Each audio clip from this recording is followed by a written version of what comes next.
I really do applaud the level of detail that Cavalex have managed to fit to this wagon. And this die-cast metal really does hold the detail so well. Hi there to you, welcome back to the channel. I'm Jennifer Kirk and I hope I find you well. Now today I'm really pleased to announce that we've got a review of wagons from a relatively new manufacturer that we've not featured on the channel before, and it's Cavalex Models, and they have very kindly loaned the channel a pair of their BBA wagons. And one of the things I was quite interested to learn about the prototypes was that they date as far back as 1973, and that means that whilst they post-date BR mainline steam by just 5 years, they're still well within the realms of industrial steam, and that means there's a lot of opportunities for some quite interesting modelling to go on with these. And I've been really impressed by the samples that I've seen on display at Alexandra Palace, but also when we did the Rails Open Day. And in case you really like the look of these wagons as well, we've got a link in the description box down below that takes you to Rails of Sheffield to pick up the full range, including all of the different livery options and also the BLA conversions that were made from the BBAs in around 1994-95. Now Cavalex Models have released a whole tranche of different livery options, so there's going to be plenty of options for you to build your fleet right from the get-go. So come with me in association with Trainomatic, makers of DCC decoders and accessories that are designed by enthusiasts for enthusiasts. Check them out at the web link in the description box down below today. Support also comes from TMC, the Model Centre. Check out their comprehensive and fully stocked website at themodelcentre.com. So without further ado, big thank you to Cavalex Models for loaning the channel a pair of these BBAs for review. And let's take a closer look and see, do they stand up to scrutiny?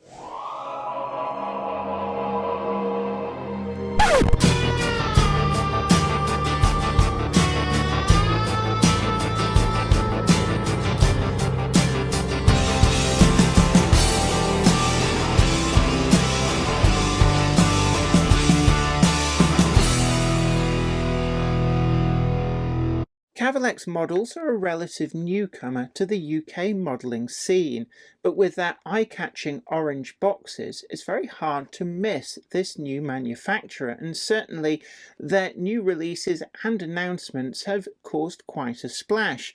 And one of the models that's forthcoming from them that I'm really looking forward to is an all-new tooled Class 56 that rather innovatively, through clever use of moulding slides, is able to represent every single member of the Class 56 fleet, from those built in Romania right through to the UK built examples and a number of modifications that the class received throughout their lives.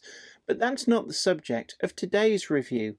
I'm very grateful to Cavalex Models for sending over a pair of their BBA steel carrying wagons, and these are certainly wagons that if you were at, for example, the Rails of Sheffield Open Day, you will have seen these on display as Cavalex were there with a stand to show off their wares. They've also been at a number of shows, and certainly I talked with them briefly at Alexandra Palace, and it's always really interesting to see these new companies starting up that are driven by passion of modelers, and certainly those behind Cavalex Models are very passionate modelers, and I think that that is something which we've seen from other manufacturers does show through in the product if those making it really do believe in the product and getting it right. Very kindly they've sent over this pair, and I'm going to show you the ends of the boxes very quickly.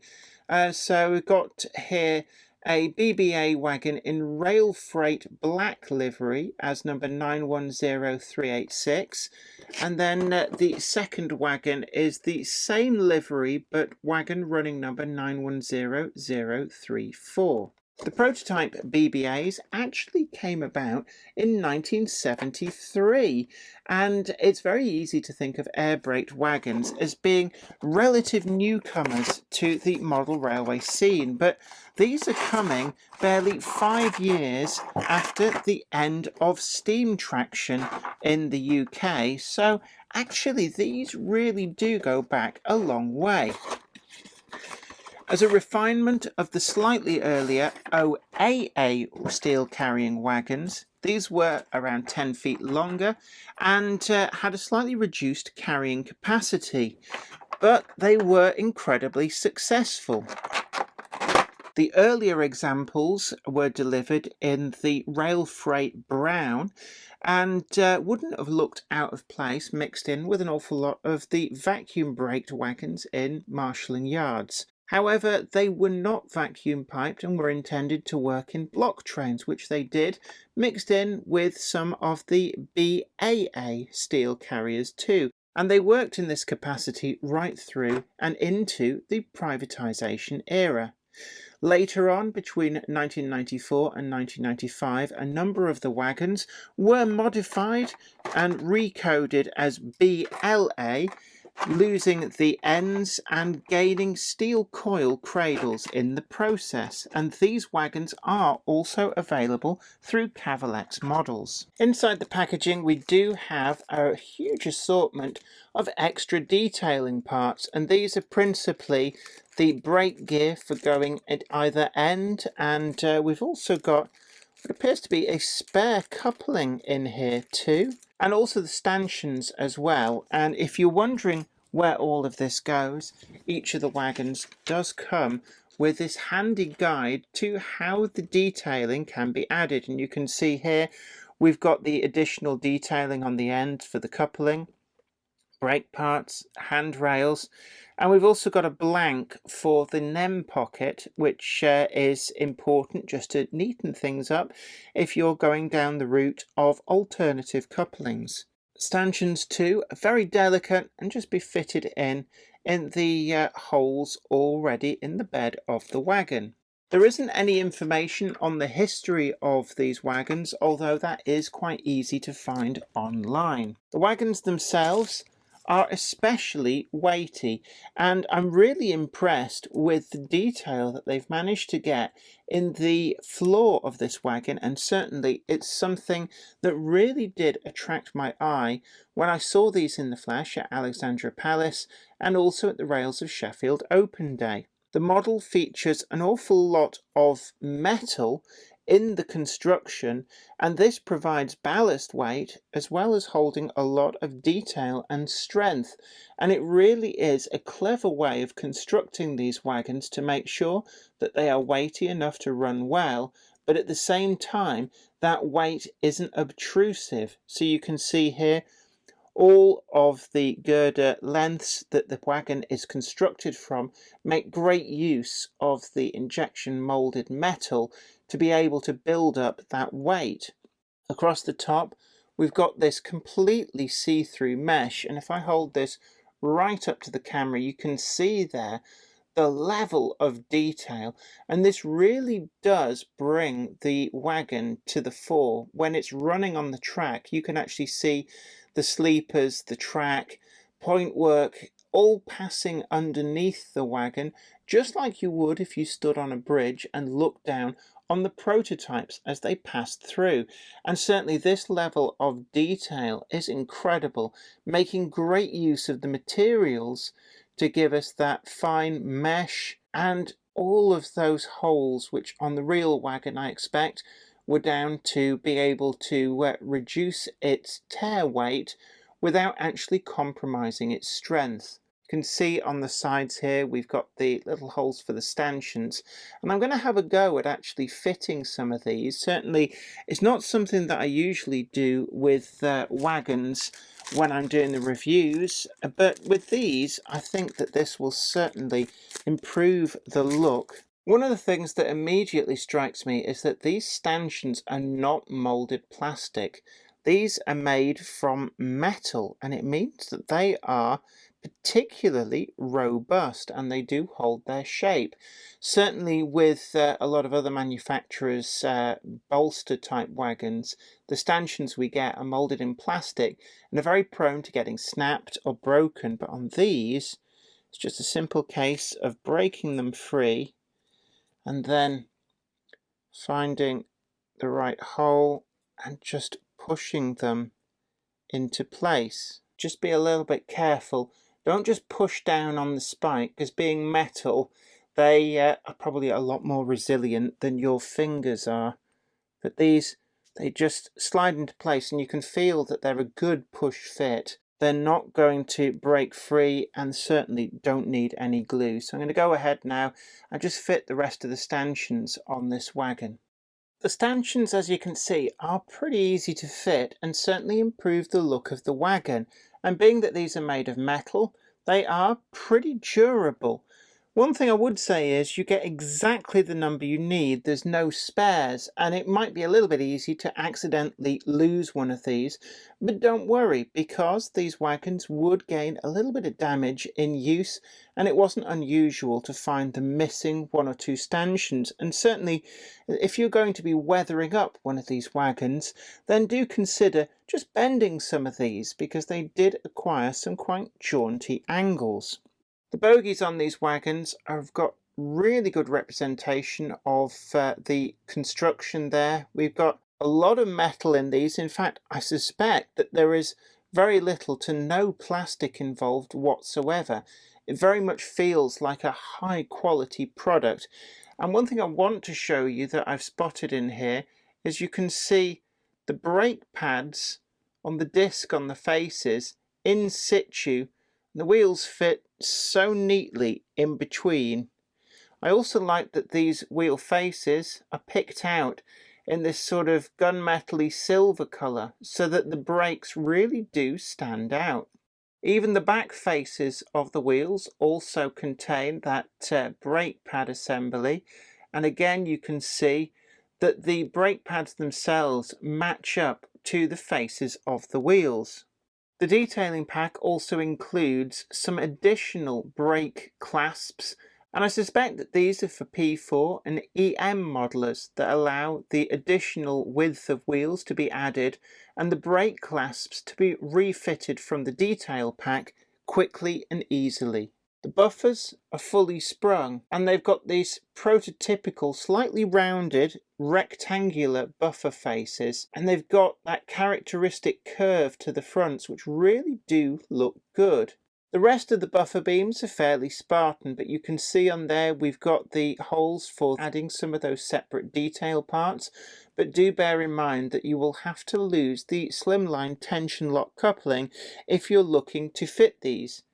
As an air brake train working in block though, one wagon in your train would look particularly good with the coupling removed and making full use of the detail pack to make it look absolutely prototypically correct on the end, and it really will enhance the look of your block trains.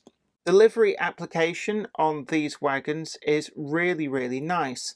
The rail freight black is quite striking, and we've got the rail freight logo and the BR double arrow picked out really crisply on the side. There's also some additional printing on there, just like the prototype, and the legend not to be loose shunted. Looking to the other end, we've got this stencil effect for the tops code BBA, and then the running number and its tear weight. The B stands for a bogie bolster type wagon. The second B is the specific wagon type, and the A denotes that this is a air braked wagon with no vacuum through piping or dual braking.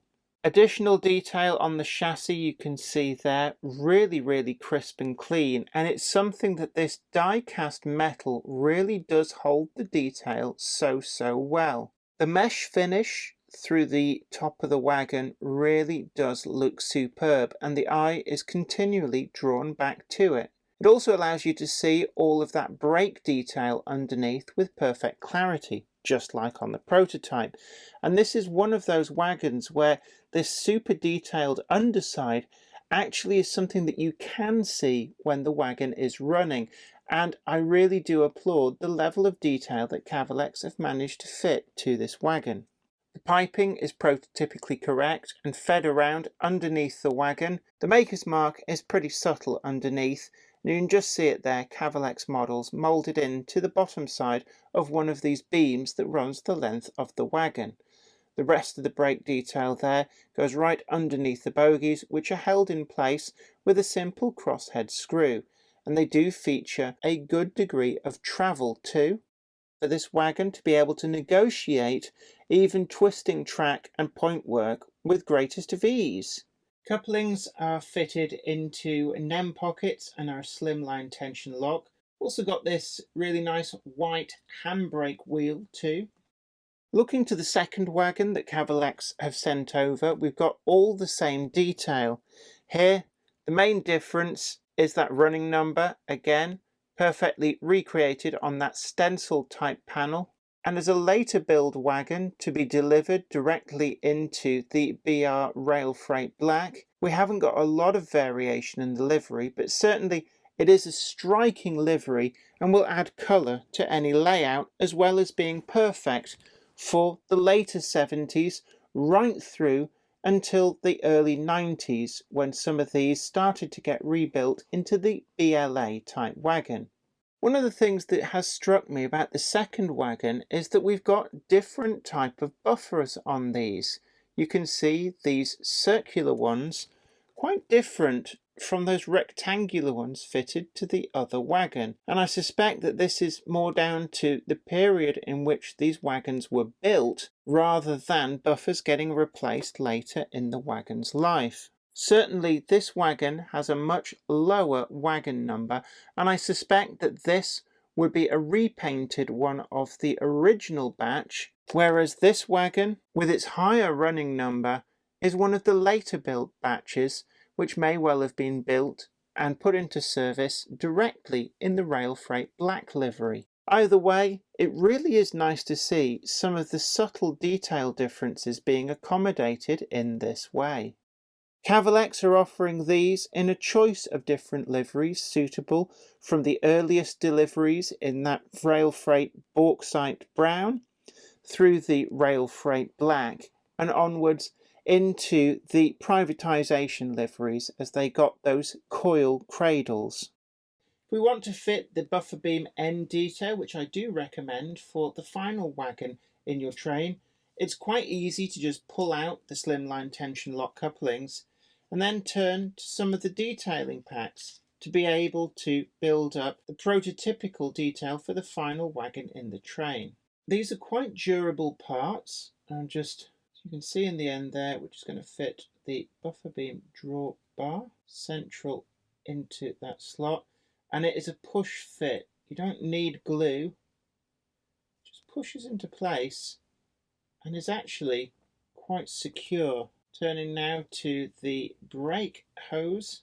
Make sure you get this the right way up with the isolator valve at the top, and again just line that up on the buffer beam. I'm just going to get pair of tweezers just to be able to manipulate this, line it up with the hole and just very carefully slide into place. You may find that this one's just a little bit tight because you've got that extra layer of paint, but it does go in, and as you can see, very quickly improve the end of the wagon.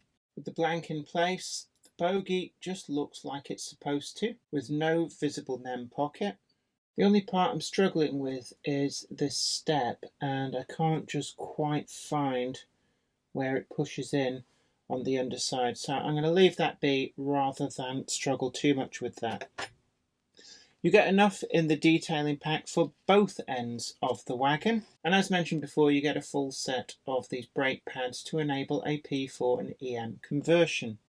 On the track, these wagons ran extremely well.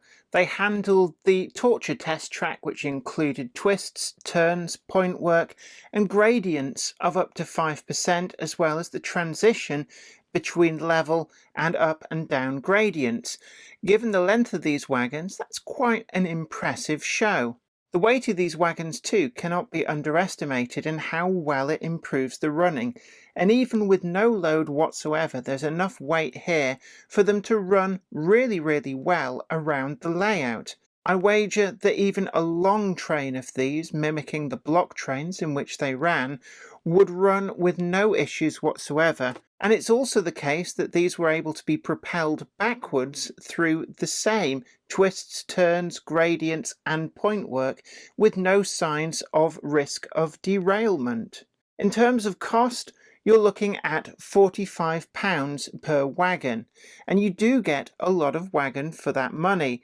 There is quite a lot of weight, and being mostly die-cast metal, certainly this has every bit the feel of a quality product. Even the additional details, such as these stanchions, are made from etched brass, and they do feel very substantial. Looking to the scores, first up is build quality, and I really didn't find any problems whatsoever with the build quality of the wagons. The only area where there's potentially a small amount of difficulty is when you come to add the stanchions. It can be quite a fiddly job, and you have to be careful not to stab yourself.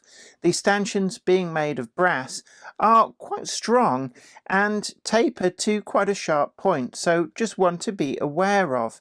Although they were an interference fit, didn't require any glue, and even turning the wagon over and giving it a good shake, there's no risk that these are going to come out once in place. So I'm going to give these a 9.8. On running quality, there really was no way of phasing these wagons. Even propelling over my torture test track, there was no sign of even a hint of instability or risk of derailment. All in all, their performance was perfect, so I'm going to give this a 10 out of 10. When it comes to DCC fitting and innovation, well, this is all about the innovation. For me, the innovation on these wagons is that heavy die-cast chassis that really does support a huge wealth of detail. The load beds of these wagons, which, let's admit it, is what you're going to see most of, really do bring these wagons alive, with their see-through mesh that allows every detail of the brake gear and the structure of the wagon, not to mention track passing underneath, to be seen just like the prototype. It really is a great innovation, and all in all, I'm going to give this a 9.2. On accuracy and quality of finish, well, these wagons, as far as I can tell, really do match up to photographs of the prototype. Cavalex have captured so much with great aplomb, and I do particularly like some of the attention to detail, such as the different buffers for different batches. The wheels, too, are a particular delight, and I really do like that little touch of the brake gear being there and actually straddling the wheel, just like on the prototype. I'm going to give this a 10 out of 10. On value for money, as said before, these are £45 per wagon, but you do get a lot of wagon for your money. They ran prototypically in some quite long block trains, although one or two wagons as part of the Speedlink network wouldn't have been unknown. So it's easy to make up prototypical trains from the full-length block trains right down to one or two wagons in a Speedlink working. For what you get, there is a lot of wagon for that money, so I'm going to give this a 9.2. And that gives us a final score of a very respectable 48.2. Don't forget that we've got some affiliate links down below if you really like the look of these wagons, and I'd also like to extend a big thank you to Cavalex Models, who very kindly sent over these wagons for review. Well, I hope you found today's video informative, and I'd love to know what you thought about the models in for review today. Do please leave a comment down below in the comments section, and I do try and read every single one. Also, if you spotted something that maybe I missed, certainly there's always some prototypical details that I'm a little bit hazy on. I'd love to hear from you too, and it's a great way to learn some more from other modelers' knowledge there in the comments.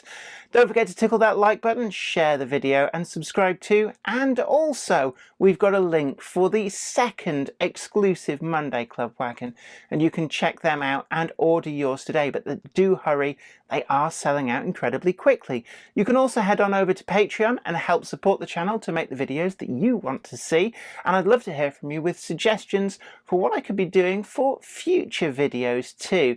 But until next time, this is me, Jenny Kirk, saying you take great care of yourself, and until next time, happy modelling, bye for now. Today's video comes in association with Trainomatic, makers of DCT decoders and accessories that are designed by enthusiasts for enthusiasts. Find the full range available to order now at tramfabrique.co.uk. Support also comes from TMC, the Model Centre. Check out their comprehensive and fully stocked website at themodelcentre.com. For project ideas, why not look at their airbrush offers at the link in the description and have a go at creating your own weathering and graffiti masterpieces. It couldn't be simpler. I'd like to send out a huge thanks to everybody who supports me on Patreon, and an extra special huge thanks goes out to Anthony Kidson, Offshore Allen, Michael Lockie, Helen Sink, Gary Lewis, David Quinn, Sparky 107107, George Botterini, Chris Moss, Robert Steers, Sam Yates, Dale Williams, John N from NC, NYMR-ish, Jonathan Foster, Peter, Clifford Ison, Larry W. Grant, NI Railways 4000 class, Ian Coulson, Alan Dickerson, Eddie Popper, Karen Nichol, Medwin Williams, Crossways Point Junction, 3B Rail, and Jennifer Garrett. Thank you. Without you guys, I couldn't do this.